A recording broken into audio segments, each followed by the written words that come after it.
Alors la paracha de cette semaine, elle commence avec un mot bien connu, elle dit Ve'ele. Ve'ele, ça veut dire et voici, Amishpatim, les lois, Asher Tassim Nifneem, que littéralement tu placeras devant eux. Rashi, Kol Makom Shenemar Ele, Pasalet Arishonim, Ve'ele Mosif al Arishonim. Rashi, il nous donne une règle de grammaire. Il dit quand une phrase, elle commence par le mot « ele », ça veut dire « voici ». Voici, c'est-à-dire qu'on démarre un nouveau chapitre de quelque chose, on rentre dans un nouveau sujet qui n'a rien à voir avec ce qui a précédé. « Ele », c'est changement de sujet.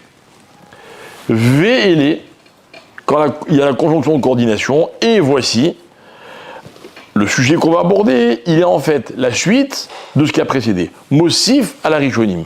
Ça vient rajouter sur ce qui a été dit précédemment. Donc, dans la paracha de la semaine dernière, qu'est-ce qu'on a vu? On a vu les 10 commandements. Ve'ele, ça vient s'ajouter aux 10 commandements. Ma Arishonim mi Sinaï, Af Elu mi Sinaï. Ok?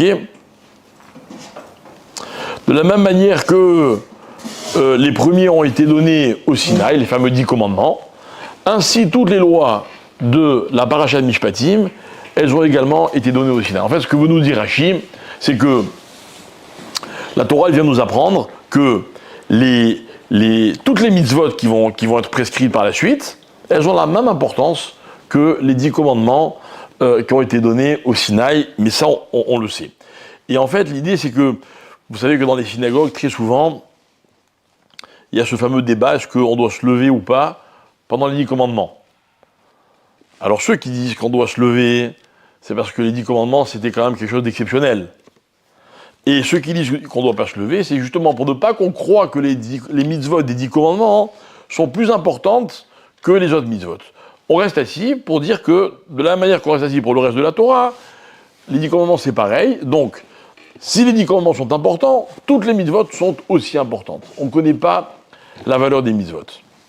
Et la Torah, elle va donc dans le Mishpatim me citer un certain nombre de lois.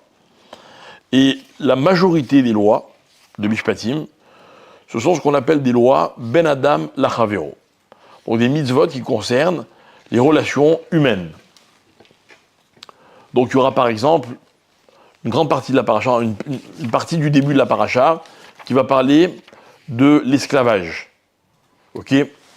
Comment on doit se comporter vis-à-vis d'un esclave? Comment on doit, qui on peut acheter ou vendre comme esclave?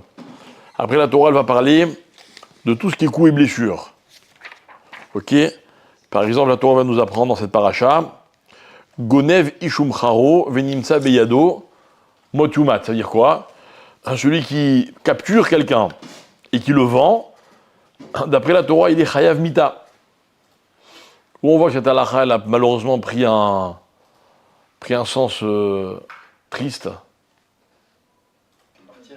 Avec les fameux Asara Ogé Malchut. Quand le fameux Titus, il a convoqué les 10 grands Chachamim de sa génération, en leur disant, les 10 frères de Yosef, ils ont vendu Yosef, ils n'ont pas été punis, donc maintenant, vous allez être punis à leur place. Après la Torah, elle parle des différents cas de coups et blessures, comme on l'a dit. Dans cette paracha, on va voir la loi du talion, Aïn tachat aïn, Shen tachat shen, œil pour œil, dent pour dent, etc. Après, il y a toutes les lois, le code de la route. Il y a le code de la route dans Mishpatim. Si jamais il y a un bœuf qui rentre dans un autre bœuf, etc., qui est chayav, qui est patour.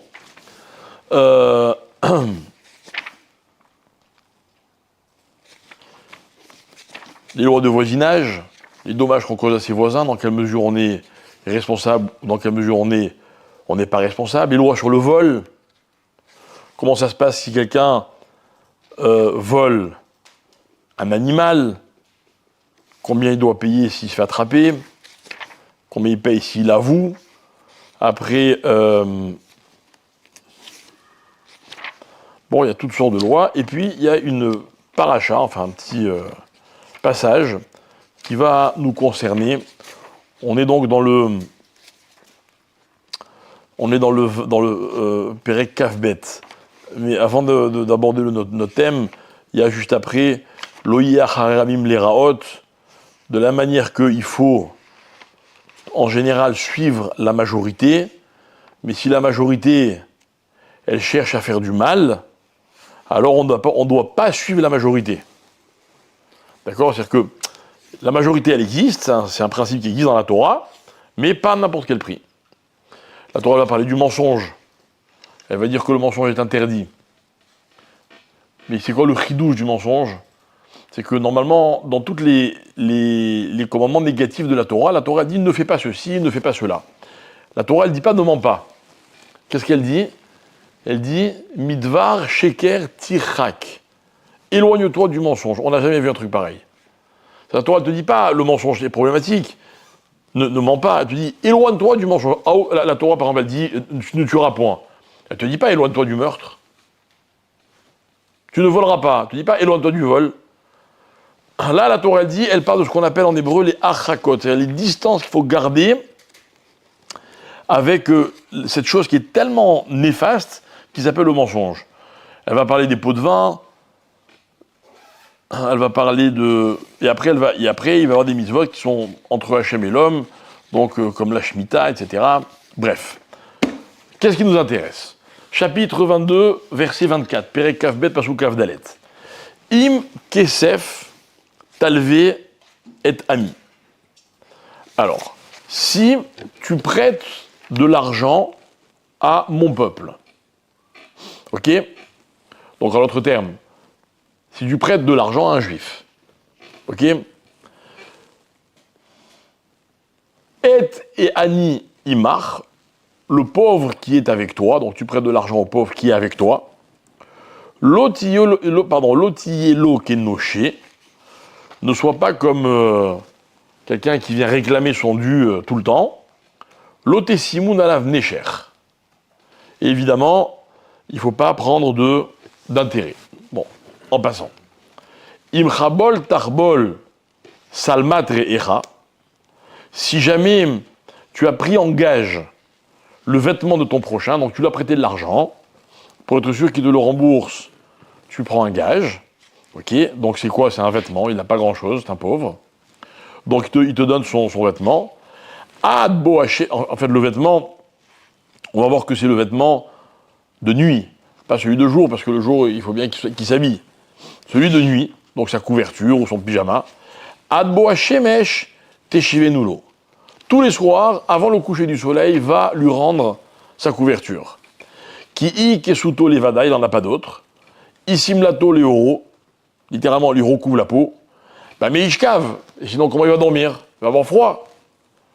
Veryaki itzakelai, et quand il criera vers moi, littéralement, donc il va se plaindre en disant Hachem, j'ai froid, on m'a pris ma couverture en gage, donc j'ai froid.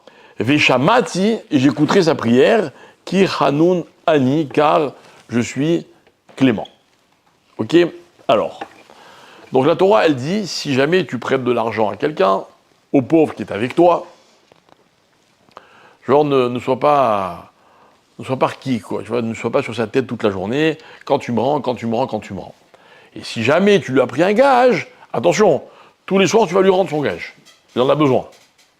Et si jamais il se plaint, alors, moi j'écouterai sa prière, en d'autres termes, je me retournerai contre toi.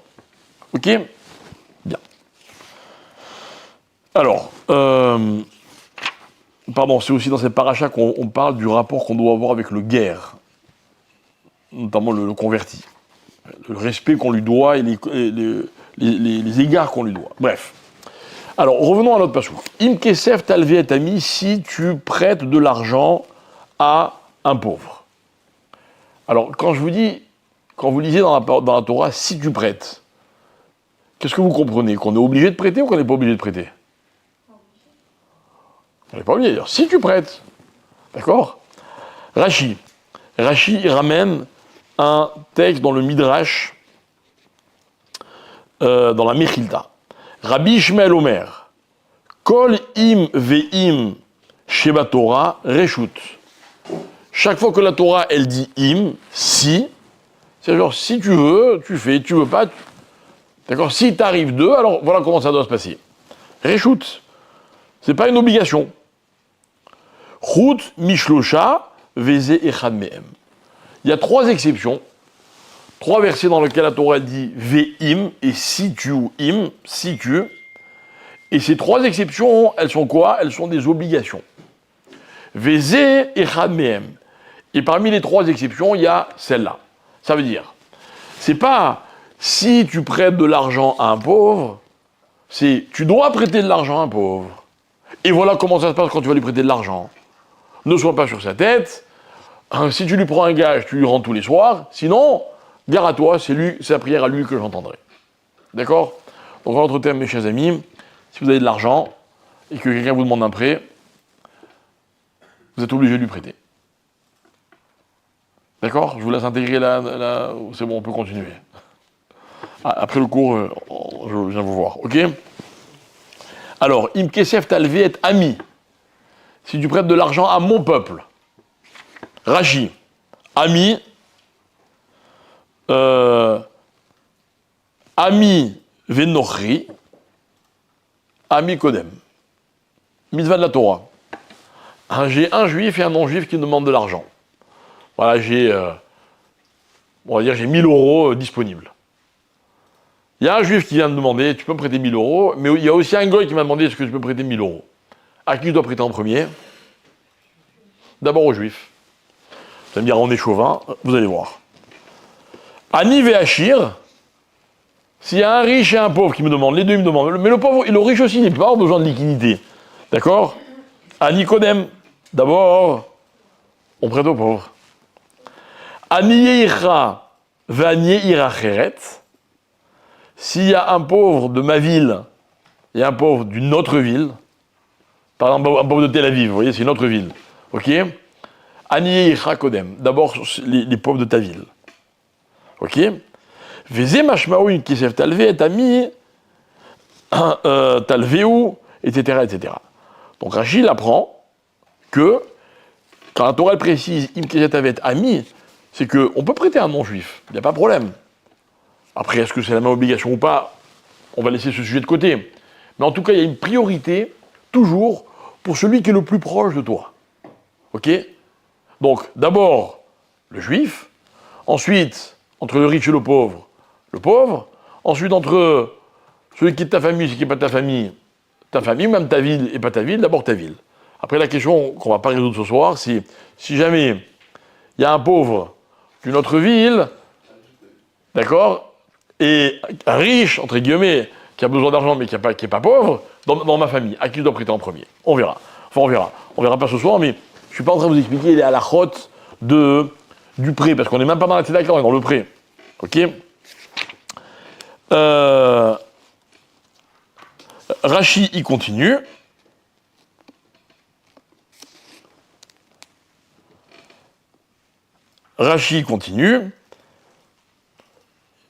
Tu dois lui rendre, pardon, excusez-moi. Voilà. Eteani imar, donc au pauvre qui est avec toi. Et vemistakel batzmecha keilu atani vewashir. Quand tu prêtes de l'argent à quelqu'un, tu dois te mettre dans la peau du pauvre. Tu dois te dire, bon, et si c'était moi qui lui avais emprunté et lui qui m'avait prêté? Est-ce que j'aimerais qu'il vienne me saouler? D'accord? Et t'es Annie Imar, le pauvre qui est avec toi, c'est-à-dire tu dois considérer que c'est toi qui es à la place du pauvre. D'accord? Tac. Ok. Alors, on va revenir au passage dans un instant, mais d'abord, on va essayer de comprendre qu'est-ce qu'il veut dire qu'est-ce que ce passage il vient m'apprendre. Ok?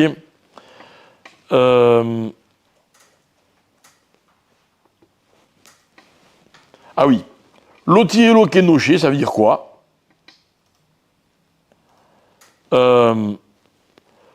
C'est-à-dire, ne te comporte pas vis-à-vis de lui comme quelqu'un à qui on doit de l'argent. C'est ça, un noché.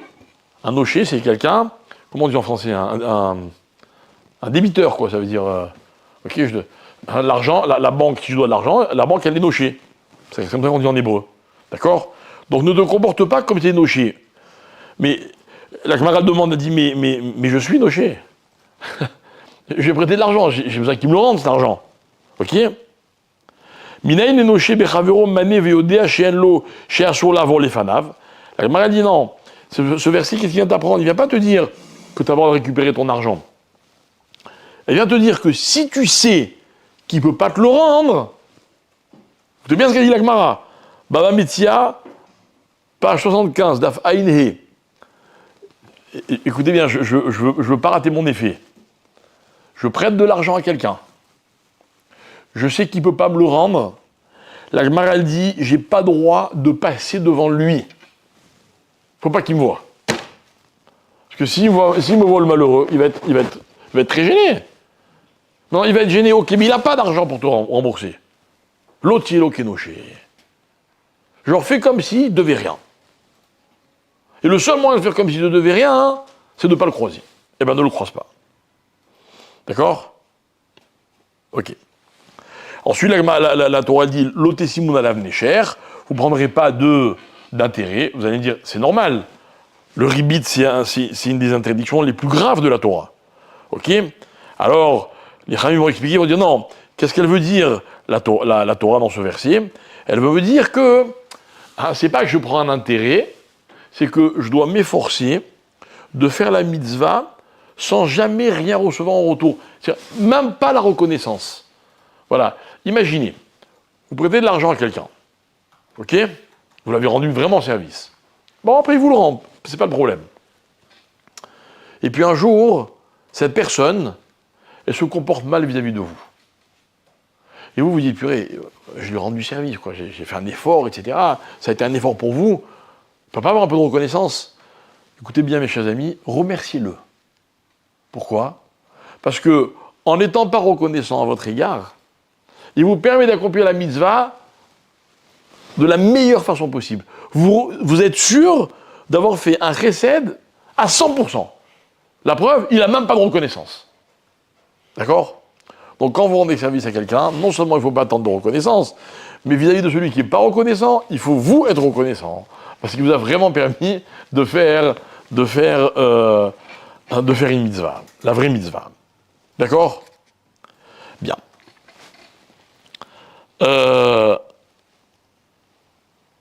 La Gemara demande, dans le traité de Baba Metzia, Daf Kuf Tetvav, page 115, la Gemara demande Vechi me'achar shemarzirin lema, shemarzirin, lema memashkenin meikara.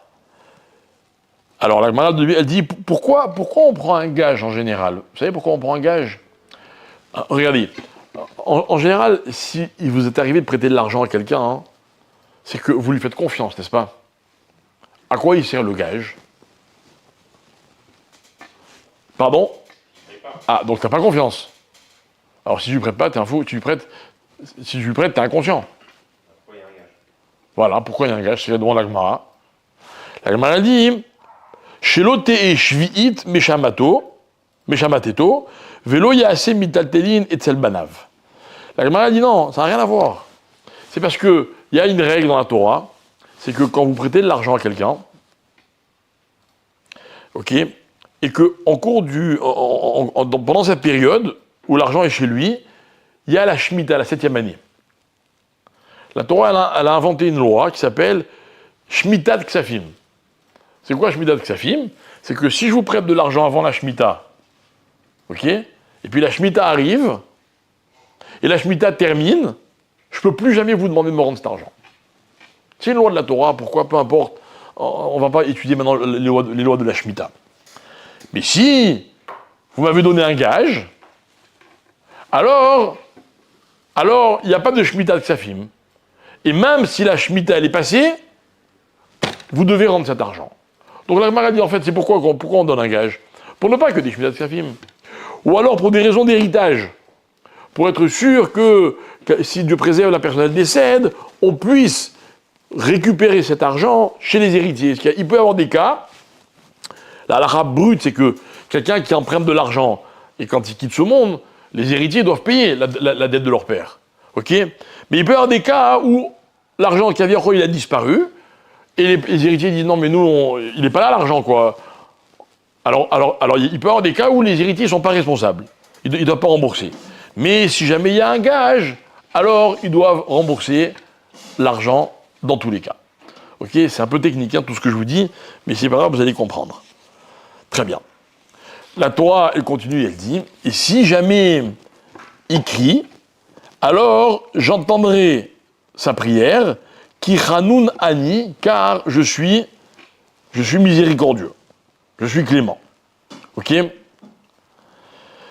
Les Haramim vont nous dire la chose suivante. Ils vont nous dire que de quoi il se plaint celui à qui on a prêté de l'argent? Vous vous rappelez l'histoire? Je lui ai prêté de l'argent, j'ai pris un gage, le soir il récupère pas son gage, il n'a pas de couverture. Alors qu'est-ce qu'il va faire? Il va dire à Dieu, il m'a pris ma couverture.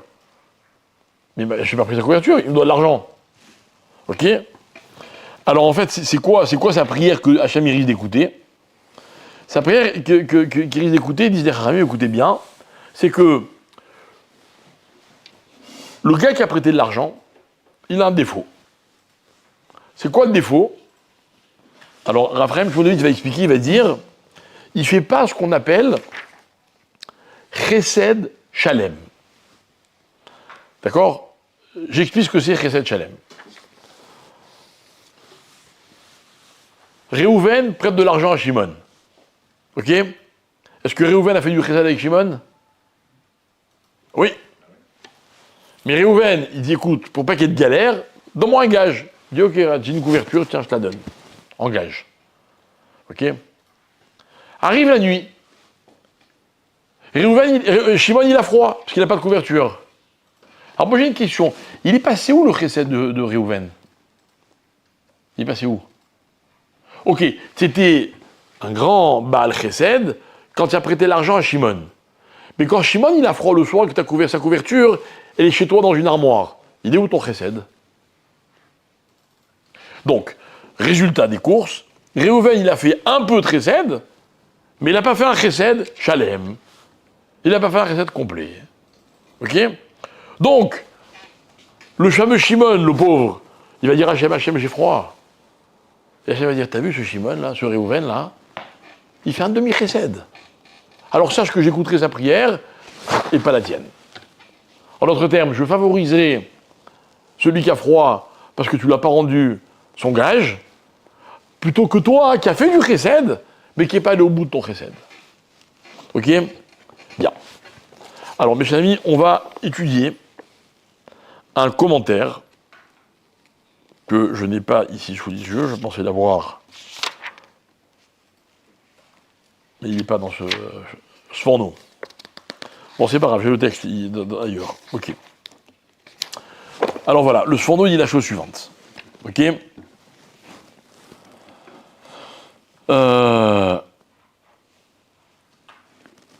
Celui qui va pleurer le soir parce qu'il a froid, il ne va pas se plaindre à Hachem que Réhouven lui a prêté de l'argent. On est bien d'accord.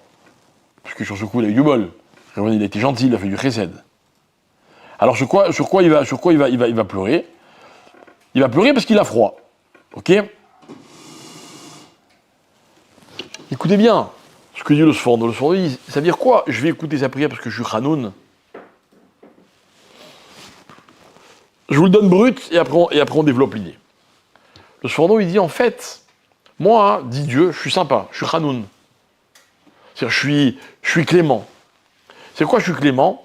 C'est-à-dire que celui qui fait une mitzvah, je lui accorde une récompense.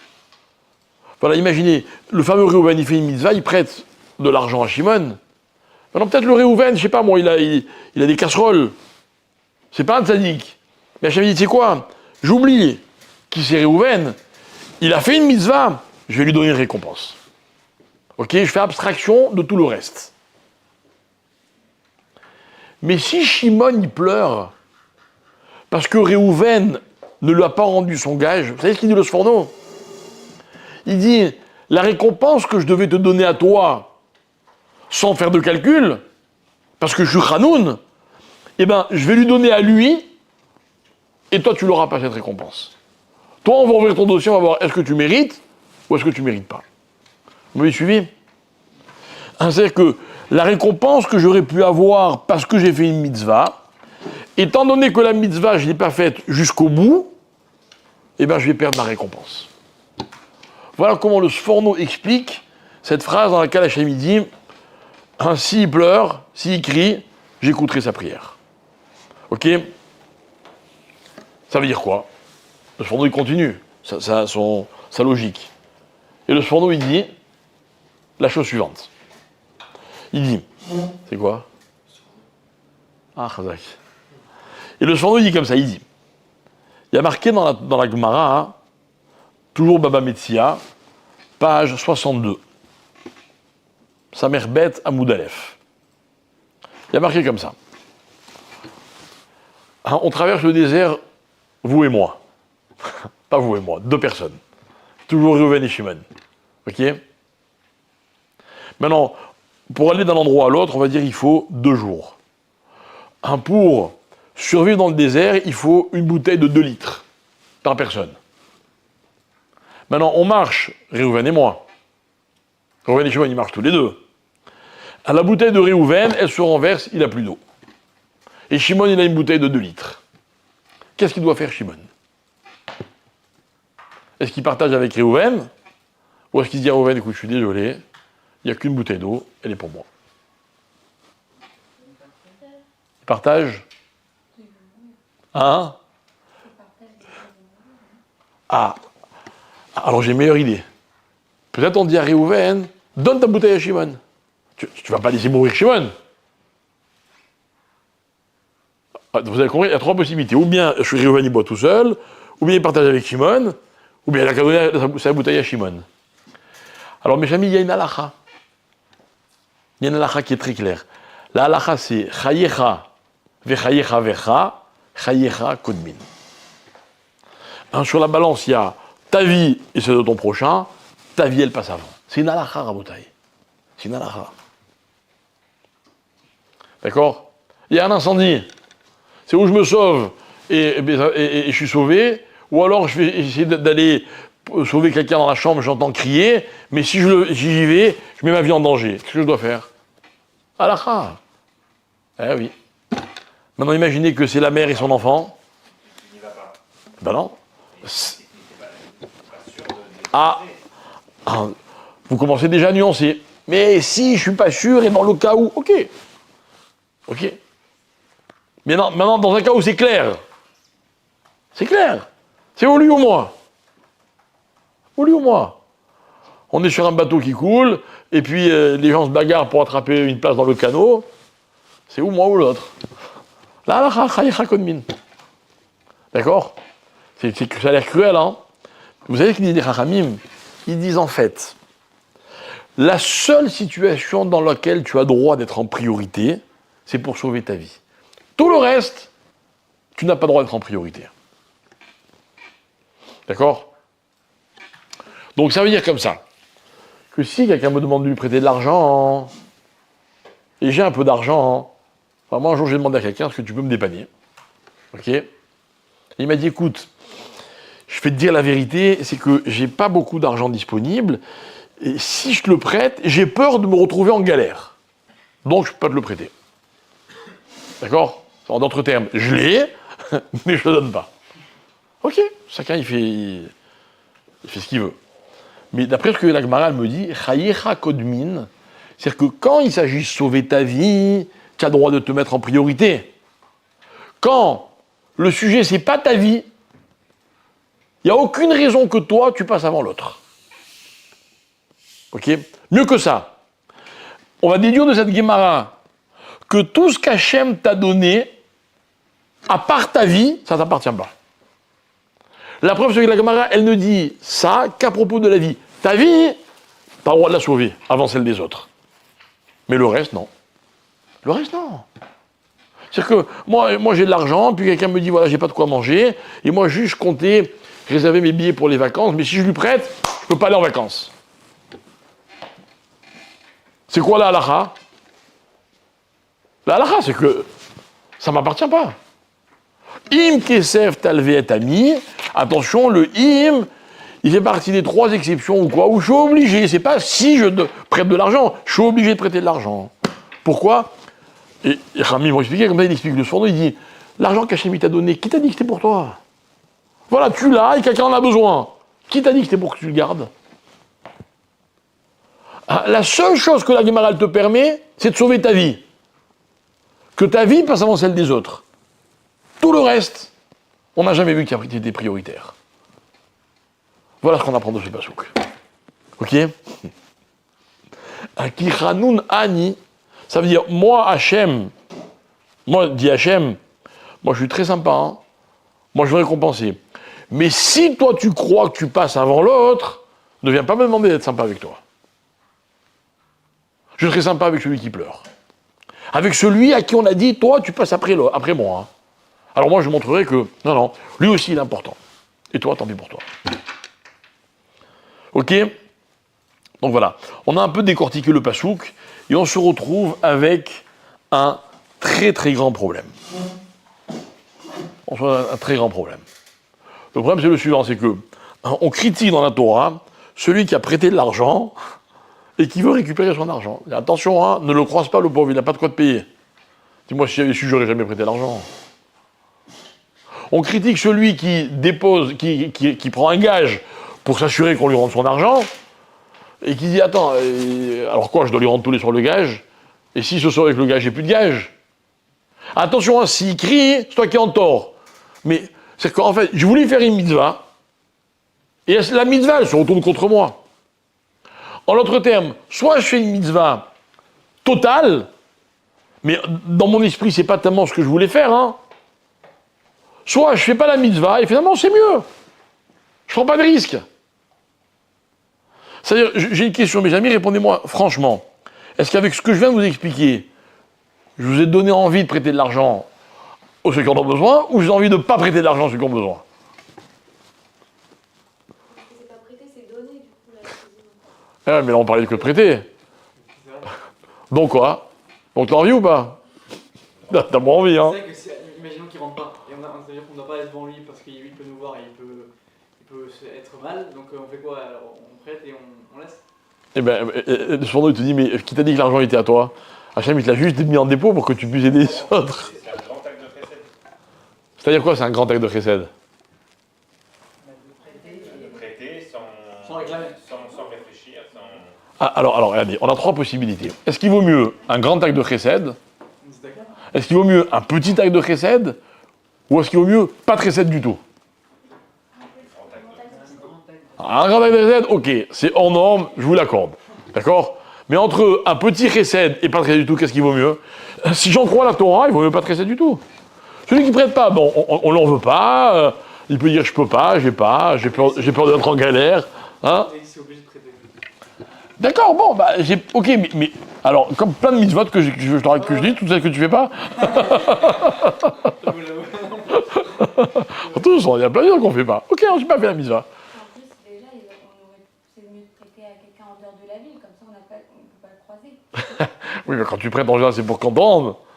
Si tu sais qu'il ne peut pas te rendre, tu ne vas pas lui prêter. Regardez, qu'on soit bien d'accord. Quelqu'un vous demande un prêt, vous savez qu'il ne peut pas vous le rembourser. Là, il n'y a pas l'obligation de la Torah, prêter de l'argent. Qu'on soit bien d'accord. Là, à ce moment-là, c'est un don. Et à ce moment-là, vous avez le droit de dire, attends, je veux bien, mais je ne peux pas forcément te donner. Ça, je suis d'accord. Donc, on parle de quelqu'un, normalement, il pouvait me rembourser. Entre-temps, il a eu une galère, le pauvre. Et vraiment, il est ce qu'on appelle honnête.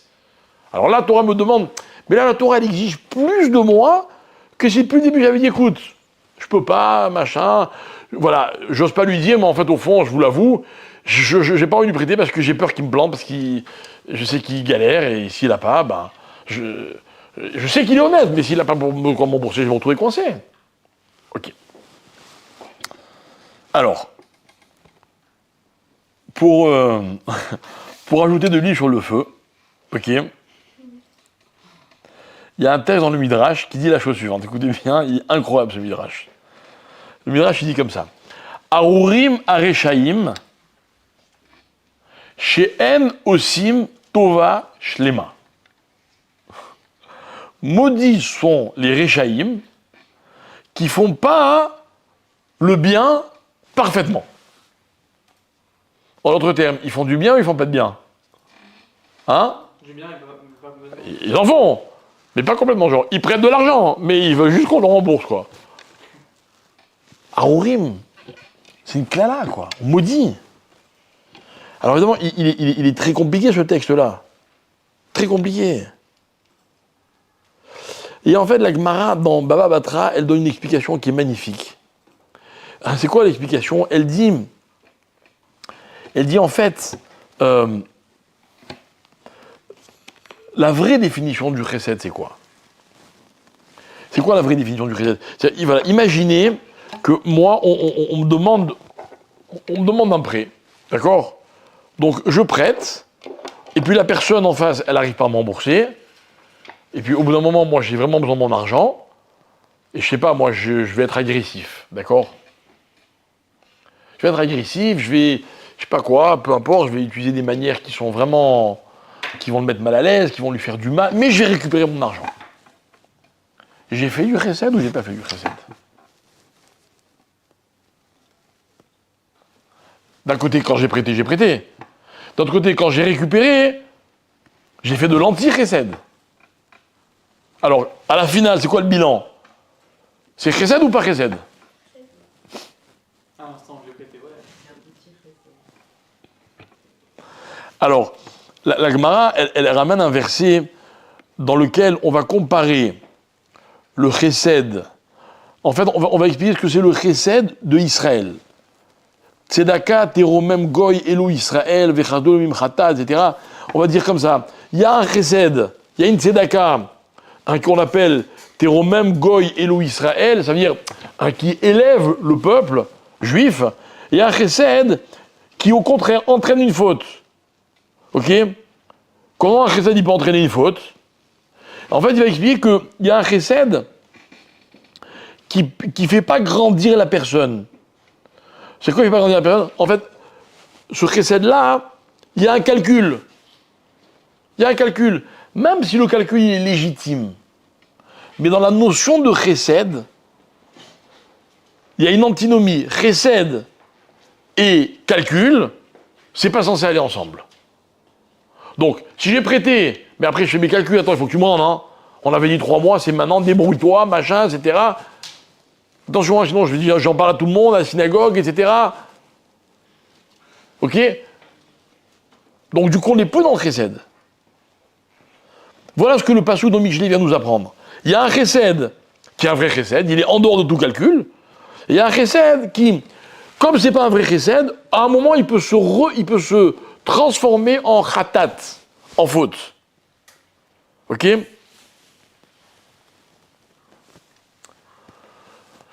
Regardez, il y a une histoire super connue dans le livre de Shmuel. C'est l'histoire de David Améler, vous savez, qui a épousé la fameuse Bathsheba. David Améler, il avait un homme de confiance qu'il a envoyé au front, en première ligne, qui s'est fait tuer, et en fait, il voulait épouser Bathsheba. D'accord? Akadosh Baruch Hu, il dit au prophète Nathan, qui était vraiment l'ami de David, il dit, écoute, va faire le reproche à David Améler, ce qu'il a fait, c'est très grave. Nathan, il vient voir David, et il dit, tu sais, il y avait 2 personnes qui habitaient une à côté de l'autre. Il y avait un riche et un pauvre. Et un jour, le riche, il a reçu des invités, il a voulu les honorer, donc il a fait mitzvah taranatorim, et il n'a pas voulu prendre un animal de son troupeau à lui.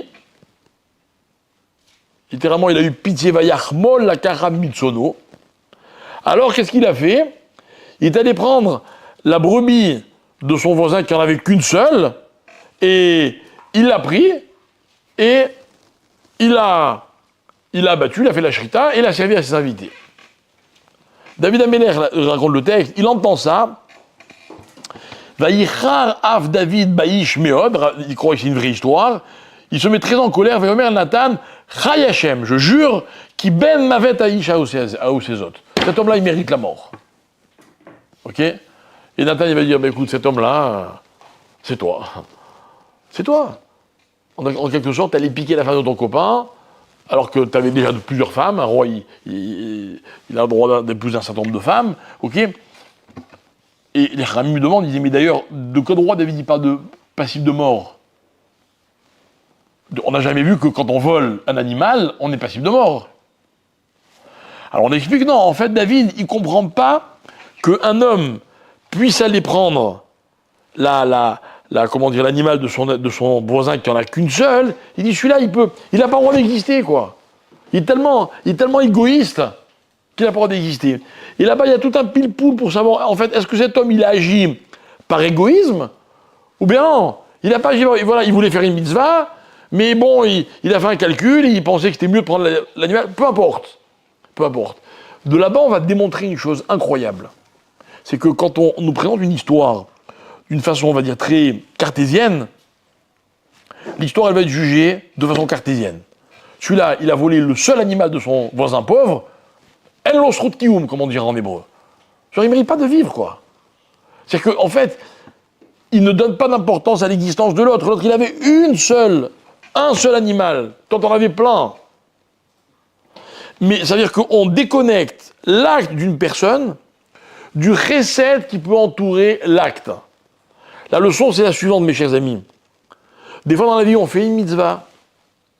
Et cette mitzvah nous amène à, malheureusement, une situation où la mitzvah va se transformer en avera. Et comment s'appelle ce phénomène? Il s'appelle qu'on n'a pas fait la mitzvah de façon shlema, de façon entière. Ce que la Torah veut nous apprendre, mes chers amis, c'est que dans la vie, quand on fait une chose, il faut aller jusqu'au bout de la chose. Il y a plein d'exemples dans la Torah. Et chaque fois, ça nous fait réfléchir. Mais encore une fois, même si les exemples ils sont un peu abstraits, en tout cas, ils ne nous concernent pas directement, moi, je voudrais qu'on réalise de la leçon que la Torah elle veut nous donner à nous. Regardez. Vous connaissez la halakha du nazir dans la paracha de Nasso. Le nazir, c'est quelqu'un qui décide de s'abstenir de vin, de tout ce qui vient du raisin, de ne pas se couper les cheveux, de ne pas se rendre impur, etc. Stam Nezirus Loshimium. Celui qui dit, je vais être nazir, et il ne précise pas combien de temps, 30 jours. Mais il peut dire 1 mois, 1 an, 2 ans, 3, il peut dire ce qu'il veut. D'accord? La Torah, elle donne toutes les lois du nazir, et à la fin, elle dit, à la fin de sa nésiroute, ok, quand il finit sa période à laquelle il s'était engagé, écoutez bien, qui a ishazé chote nafsho bimlot à nésiroute, ok, c'est que il va littéralement avilir son âme à la fin de sa nésiroute, ce qui va retourner dans l'impureté, le vin, etc. Ok, qui atteint nizor mikdushato vavodat Hashem verra. Non, pardon, c'est pas ça le pasouk. Le pasouk qui me dit, si, c'est ça le pasouk. Ok. Non, le pasouk c'est Kol menizo kadosh ou l'Hashem. Et en fait, le pasouk qui va me dire qu'il doit amener un korban khatat, donc le korban expiatoire, à la fin de sa nésiroute. Vous me suivez? Il a pris sur lui 30 jours, 1 an, 2 ans, c'est bien déjà. C'est bien, il n'était pas obligé. Et à la fin de sa nésiroute, on dit attention, amène un korban expiatoire pour la faute que tu as commise. Quelle faute? Et la Gemara va expliquer, c'est incroyable. Le Ramban, il développe cette idée, il dit, en fait, on va lui demander, mais comment tu n'as pas continué? Comment tu as pu t'arrêter? Tu as fait une mitzvah, tu t'es élevé. Et à un moment, tu dis quoi? C'est bon, ça y est, ça suffit. Comment tu peux décider que tu es arrivé au bout de ta mitzvah? Si la mitzvah, elle peut se terminer, par exemple, quand vous faites Shabbat, il y a 1 heure de fin de Shabbat, c'est plus Shabbat. Vous pouvez traîner un peu pour ce qu'on appelle faire tous ces fêtes de Doucha, mais si vous continuez Shabbat dimanche, lundi, mardi, c'est plus Shabbat. Ok? Mais il y a des mitzvot sur lesquels la Torah n'a pas donné la dose. C'est-à-dire, c'est à l'homme de décider jusqu'où il veut aller. Celui qui s'arrête, on lui dit, attends une seconde, ma pitom, tu as décidé que ça y est. Voilà, imaginez, je vais actualiser un peu la question. Imaginez, quelqu'un d'entre nous, là, il vient, il me dit, voilà, j'ai décidé, tous les matins, je vais à la prière, et après j'étudie pendant 1 heure. Elle est belle ou pas? C'est beau. Si il travaille, il fait des études, il dit allez, dans le du temps. Avant de commencer ma journée, 1 heure de limoud. D'accord, bravo, Khazak. Le lendemain, il vient à la synagogue, il étudie 1 heure, il va même jusqu'à 1h05, 1h10, ok, et puis il ferme son livre. Et moi, je viens, je dis, oh, ça suffit. Comment tu peux décider que ça y est, t'as fait assez? Espèce de rachat. S'il y avait le Beth Amidash, je t'aurais dit Yaman un Korban. Il dit, attends, une seconde, avant je faisais rien. Maintenant je fais 1 heure. Au lieu de me féliciter, tu me dis comment je peux m'arrêter? Mes chers amis, c'est sévère ce que je suis en train de vous dire. Hein. Mais à quel moment a-t-on le droit de dire j'en ai assez fait? Celui qui me donne la réponse, je lui donne ce qu'il veut. Elle n'existe pas la réponse. Comment un homme il peut dire c'est bon, ça y est, j'ai assez fait? Pourquoi, pour toi, vivre pleinement une mitzvah, c'est de lui donner une limite? Viens en prendre un autre exemple. T'es une maman, n'est-ce pas? Bon. Imagine qu'au bout d'un moment, tu viens me voir, tu me dises, bon, tu sais, je suis très fatigué, donc là, j'ai donné à mes enfants, maintenant je vais arrêter parce que il faut que je vive pleinement, hein. Il faut que je m'épanouisse, quoi. Ça te va comme idée? C'est pareil. C'est exactement pareil. Elle est où la limite? C'est quoi vivre pleinement? Moi, ce que je vais expliquer à une maman qui viendrait avec une question pareille, je vais dire, attends une seconde, tu veux être pleinement maman? Eh bien, pleinement, ça veut dire entièrement, quoi. Et si tu n'as rien d'autre dans ta vie, eh ben, c'est pas grave. Si ce rôle de maman, il est important pour toi. La mitzvah, c'est la même chose. À quel moment tu peux dire, allez, tu sais quoi, c'est bon, j'ai fait ce qu'il fallait? À quel moment je veux comprendre? Bien. Le problème, c'est quoi? Le problème, c'est que, d'après ce qu'on vient de dire, on condamne celui qui fait un peu, alors que ça ne nous viendrait pas l'idée de condamner celui qui fait rien. En d'autres termes, je réitère ma question de tout à l'heure, il vaut mieux rien qu'un peu. C'est ce qui apparaît de tout ce qu'on est en train d'étudier. Ok? Bien. Alors voilà, mes chers amis. Je sais que ce que je suis en train de vous expliquer, ça rend pas très populaire les mitzvot, quoi. C'est-à-dire que au lieu d'encourager les gens, je risque de les décourager. J'en suis conscient, hein. Mais en fait, c'est pas ça. C'est pas le but. C'est pas le but. J'espère ne pas être mal compris. En fait, il y a une vraie leçon. Il y a une vraie leçon. La leçon, c'est la suivante. J'ai prêté de l'argent, mais j'ai besoin qu'on me rende cet argent. Alors, je veux bien ne pas lui demander, mais ne me demandez pas le matin de faire un détour pour ne pas passer devant chez lui, pour ne pas me mettre mal à l'aise. En plus, je veux récupérer cet argent. Écoutez, c'est très simple. C'est pas une halakha. Mais on dirait une espèce de menace sous-jacente. Ok? C'est-à-dire qu'on te dit, attention, tu veux faire la mitzvah complètement, ben, fais un détour pour ne pas le mettre mal à l'aise. Ok? Tu es nazir, tu veux faire complètement, ben, t'arrêtes pas. En fait, ce qu'il faut comprendre, c'est la chose suivante. La Torah, contrairement à ce qu'on aurait pu comprendre, elle veut valoriser celui qui fait une mitzvah. Elle est où la valeur de la mitzvah, mes chers amis? Elle est où la valeur de la mitzvah? Vous venez à la synagogue, tous les matins, vous étudiez 1 heure tous les jours après la prière. C'est magnifique. C'est magnifique. On ne se rend même pas compte du mérite qu'on a pour ceux qui font ça. Maintenant, je voudrais qu'on comprenne par contre quelque chose de très clair. C'est que la mitzvah, elle transforme celui qui l'a fait. Voilà, mes chers amis, écoutez bien. Je peux vous promettre une chose. Je ne vous promets pas que vous allez comprendre ou sentir ce que je vais dire, mais je vous promets que c'est une vérité.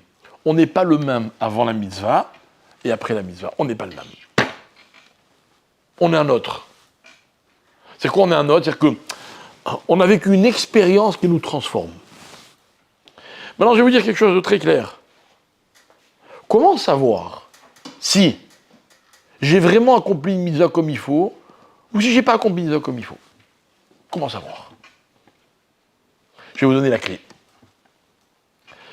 Si, après une mitzvah, vous ne voyez pas de changement, je ne suis pas sûr que la mitzvah, vous l'avez accomplie comme il fallait.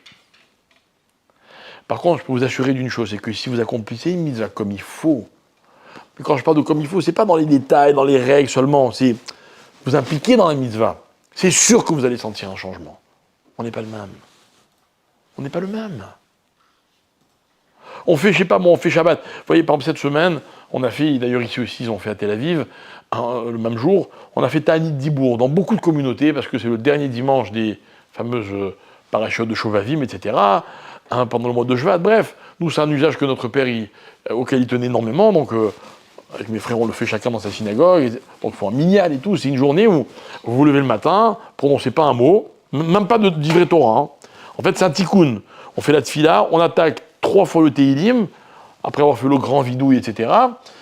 Et il n'y a pas beaucoup d'heures. Et en fait, on termine juste à l'heure de Mincha, et voilà. Et le lendemain, on discutait entre nous, les copains qui avons fait, qu'est-ce que chacun ressentait. Il y en a, il a dit, pour moi, c'était un peu comme Kippour. Je me sentais après comme le soir de Kippour. L'autre, il disait, vous voyez, c'est-à-dire que c'est pas ce qu'on a fait, c'est l'effet que ça a eu sur nous. Maintenant, la Torah, regardez, ça, ce que je vous dis, c'est valable dans toutes les mitzvot. Nazir, on va lui dire, tu t'arrêtes.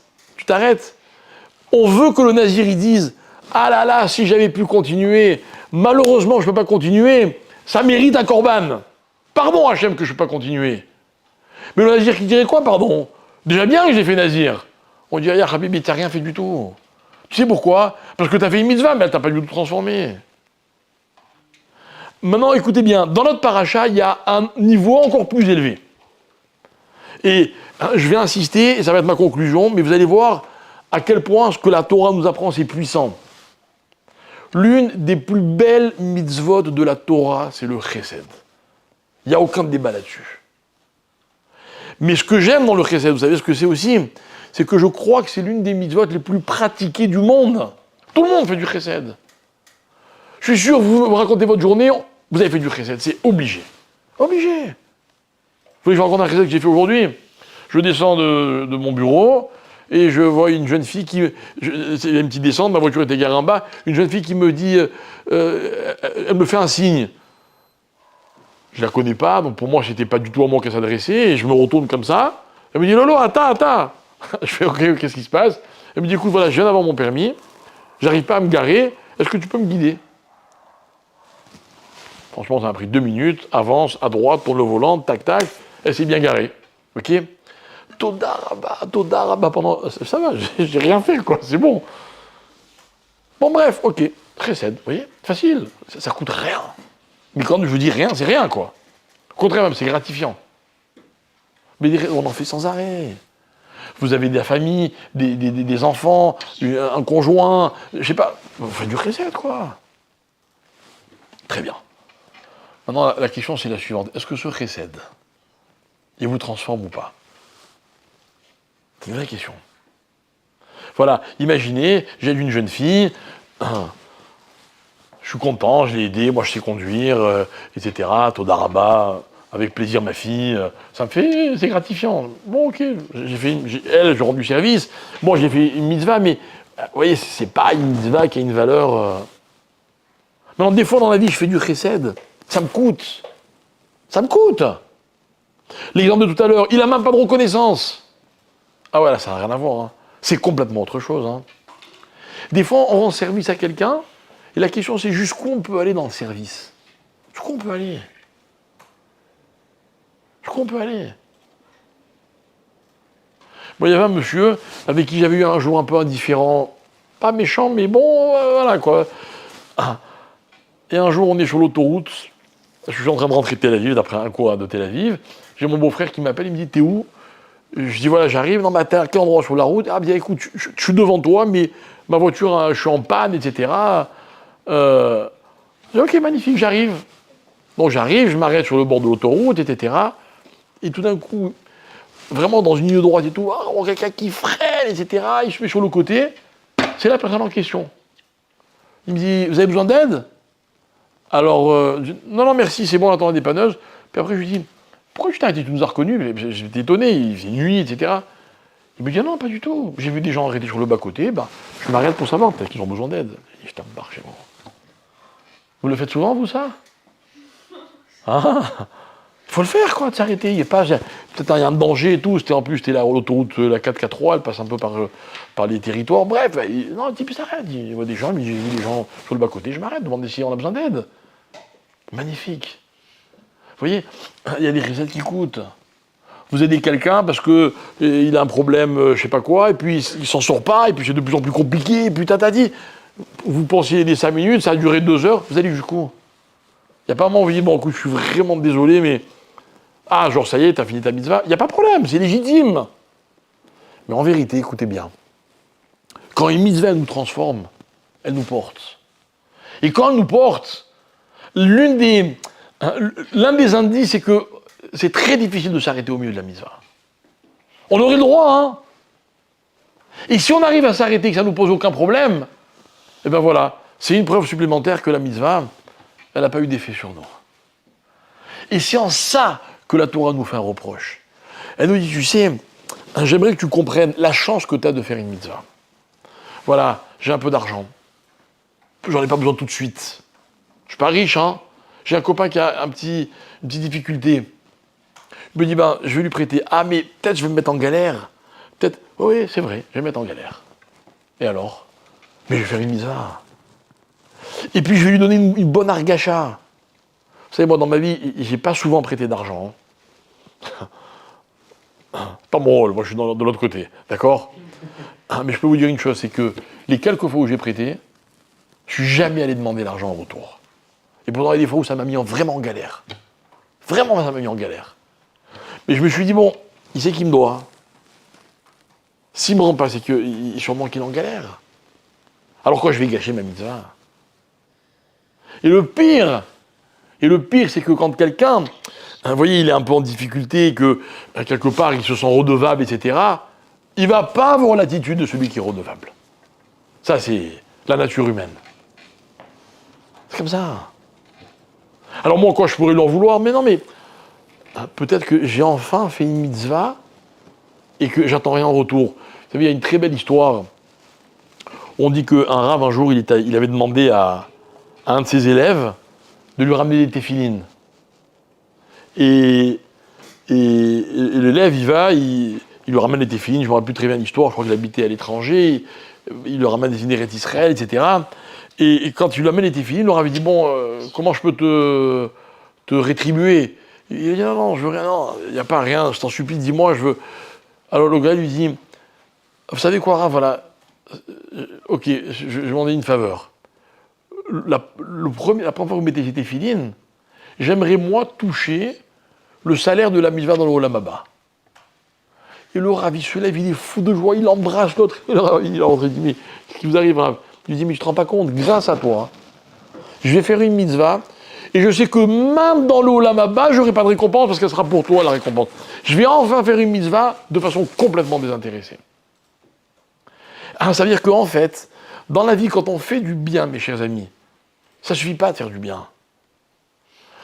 Ce bien-là, il faut qu'il nous rende bien. Et pour qu'il nous rende bien, c'est quoi la technique? C'est d'aller au bout de la démarche. Jusqu'où je vais dans ce pourquoi je m'implique. Jusqu'où je vais. On a tous des fois envie de se dire, bon allez, c'est bon, je suis fatigué, j'ai fait ce que je pouvais, j'ai fait des efforts, c'est bon, à Cannes, ça s'arrête là. Ok, j'ai le droit. La question, c'est jusqu'où la mitzvah continue à me porter. Au point que je me dis, non, je ne peux pas m'arrêter. Pas m'arrêter. Le yesod, le fondement, mes chers amis, c'est que le chesed, écoutez bien, c'est une mitzvah pour laquelle il n'y a aucune mesure dans la Torah. La plupart des mitzvot, il y a une mesure. Prenons même un exemple, l'étude de la Torah. C'est quoi la mesure de l'étude de la Torah? Ve'agitabo, yomam valayla, jour et nuit. C'est une mesure. C'est une mesure qui ne s'arrête jamais, mais c'est une mesure. Le chesed, il n'y a pas de mesure. Et en fait, le chesed, c'est cette mitzvah-là qui est tellement belle, comme on l'a dit d'ailleurs, vraiment, je pense que c'est une des plus belles mitzvahs qui existent. C'est une mitzvah dans laquelle j'implique les autres. Et en même temps, j'ai besoin des autres. Sans les autres, je ne peux pas faire de chesed. Mais en même temps, il n'y a pas de mesure. C'est moi qui fixe la limite de ce que je peux. C'est moi qui fixe à quel point la mitzvah, jusqu'où la mitzvah, elle va m'amener. Alors, voilà pourquoi la Torah se permet de dire, attention, ne gâche pas tout. Donc, ne va pas revendiquer ce qu'on te doit, on ne va pas lui dire allô, rends-moi le gage, ou alors tu fais comme si tu avais oublié que le soir est arrivé, qu'il avait besoin de sa couverture. Non, va jusqu'au bout de la mitzvah. Vous savez, mes chers amis, je vais vous dire quelque chose, on va s'arrêter là. Le chesed. Je ne vais pas vous dire d'en faire 24 heures sur 24. Peut-être même pas tous les jours. Mais quand on en fait, il faut le faire jusqu'au bout. Et attention, hein, avant de commencer, on ne saura jamais jusqu'où ça va nous amener. Mais quand on s'implique dans le chesed, quand on veut faire du bien autour de nous, il faut être prêt à aller jusqu'au bout. C'est ça que la Torah nous demande. Et sinon, c'est qu'on se fixe des limites, mais pas dans la limite de ce qu'on donne aux autres, dans la limite de ce qu'on veut être. Comme si on disait, bon allez, ça y est, je suis assez bien, genre, j'ai suffisamment profité de la mitzvah que j'ai accomplie, maintenant je peux m'arrêter. Ça, c'est une mauvaise attitude. Si la mitzvah, elle te fait grandir, elle te porte, donne-lui la possibilité à la mitzvah de te faire grandir et encore grandir, et ne donne jamais de limite à ce que la mitzvah, elle peut faire de toi. Et voilà pourquoi cet exemple, il était tellement beau dans cette paracha. Juste après le Har Sinaï, juste après les 10 commandements, viennent les mitzvot ben Adam lachavero, comme on l'a dit, sur lesquels il n'y a pas de limite. Voilà.